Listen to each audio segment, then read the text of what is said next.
30/7/2025 তারিখ বিকাল প্রায় 4টার সময় আমাদের জিআরপিএসের সাব ইন্সপেক্টর পঙ্কজ দাস এবং অন্যান্য স্টাফরা আগরতলা জিআরপি স্টাফদের সঙ্গে নিয়ে আমাদের আগরতলা রেল স্টেশনের প্ল্যাটফর্মে রুটিন চেকআপে যায়।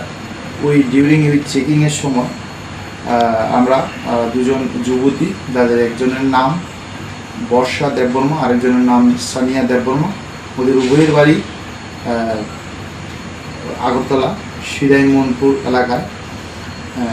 তারপর ওদেরকে আটক করে ওদের যে হ্যান্ডব্যাগ ছিল, ওই হ্যান্ডব্যাগ থেকে আমরা অবৈধ গাঁজা উদ্ধার করি এবং তাদের বিরুদ্ধে একটি জিআরপিএসের মধ্যে একটি এনডিপিএস ধারায় মামলা রুজু করি এবং বর্তমানে তাদের বিরুদ্ধে ইনভেস্টিগেশন চলছে।